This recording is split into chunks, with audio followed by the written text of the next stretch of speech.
another industry that Kenyans need to take control. Kipchoge's coach is a Kenyan. A lot of these marathon runners have coaches who are not Kenyan, who are Italians. And I sometimes wonder, we are the ones who are the best in doing this thing.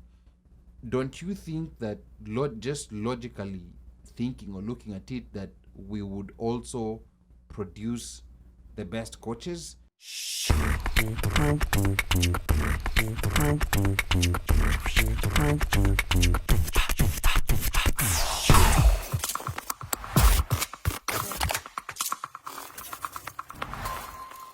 Eliud Kip, the goat Choge.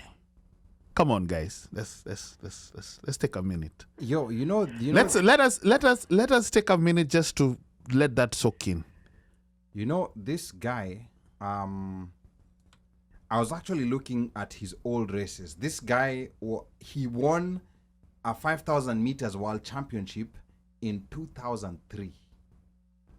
You know, we have some listeners here on the OneMicShow who are not even legal in 2003. This guy was already winning gold medals. Yes. Back then. And right now, I think he's either 37 or 38. I'm not sure. But, I mean, this particular race, he smashed his world record by 30 seconds. Do you know 30 seconds for a world record? And if you guys recall, the Enos challenge, he did it in under 2 hours. 1 hour, 59 minutes and whatever. Yeah. And that was with everything. With assistance. Like everything has been set up. Mm-hmm. Now, just a regular marathon, 2 minutes, 2 hours, 1 minute and 9 seconds. You know, he was doing, his miles at around 4 minutes and I think 35, 36 seconds. And I'm like, that is such a blistering pace when you think about it. I mean, even for your first mile. Yeah. That is such a blistering pace, you know, because I do some walking. I typically do like around 14, and that's walking, of course, but I do like 14 minutes a mile. And you know, and then when I've walked for like 5, 6, 7 miles, now on a man, you know, like I might even stay for a whole day without doing anything else, you know, just recovering from that. And this guy, to me, even when you look at him when he's running, I'm like, effortless. There's something absolutely wrong with this guy. This is not human. And you know, he broke the world record without competition, because for a very long part of the race, he was running by himself. And you know, typically when you have some competition, that's when you push yourself harder. So what does that mean? That means that he still has a lot of room to further break that record. Imagine that. I mean, like, at this point, I don't even know how to describe him anymore. And I think, you know, and I know in the running circles, he is the GOAT.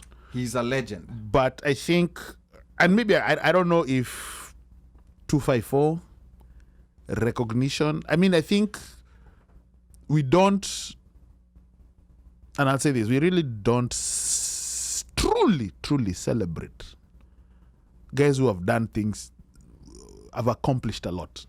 To me, I think at this point, he deserves a road. He deserves, you know, like a monument.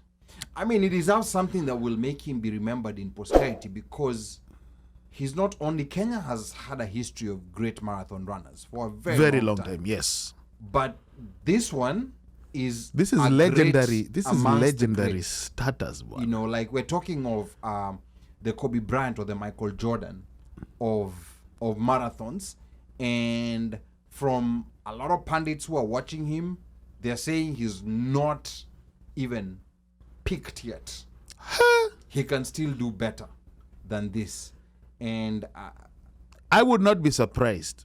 And I'll pull an Ali on this one. I am pulling an Ali on this one. When he supports Shujaa, I am pulling an Ali and saying, we will witness him break the 2-hour barrier in our Yes. lifetime.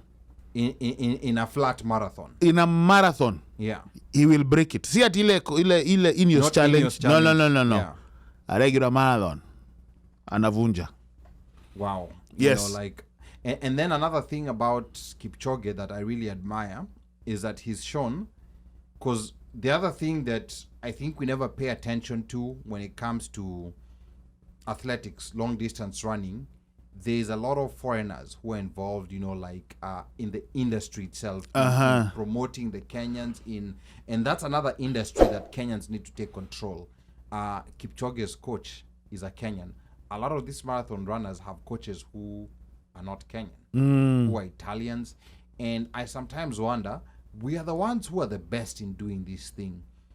Don't you think that just logically thinking or looking at it, that we would also produce the best coaches? So that's just something that I've always wondered. Or maybe I don't know whether there's some packs that those coaches from abroad give, or those the teams that they use to facilitate their, you know, like their whole, you know, training and all. There's a lot of foreigners involved. Or Moshfire, I see you thinking.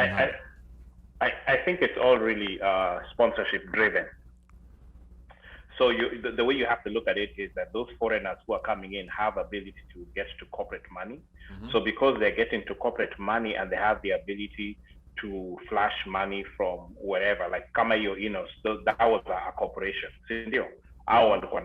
So they came in, and then behind that again, kulikuwa na Nike and all sorts of other different players, you know, who are coming in.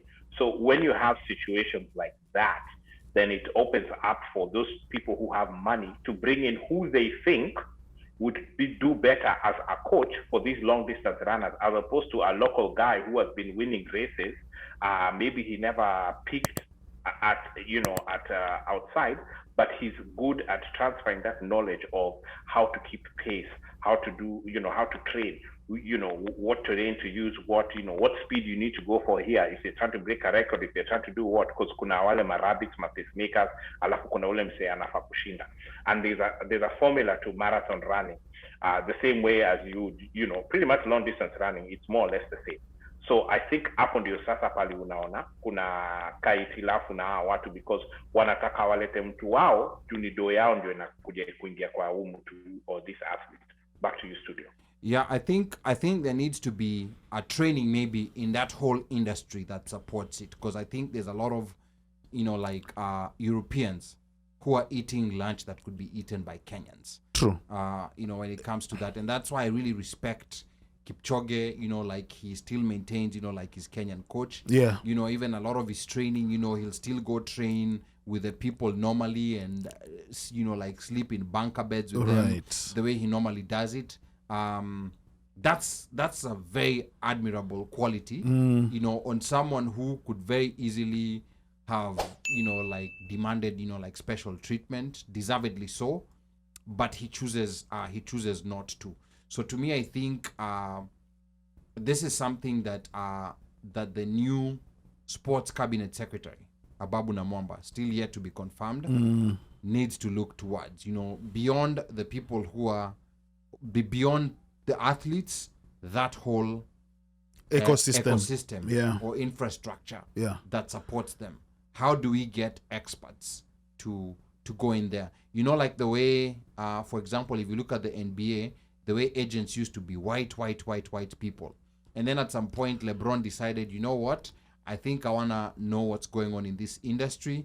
Part of the deal that he signed with his first agent was for one of his friends to go work for the company. I mean, this guy was so visionary. Yeah. Go work in the company, understand how things are there, then come back and we're going to open our own, which they did. Our own agency, which they did. And right now, all the big stars are going through that particular agency, and other agents don't like them because they've disrupted it.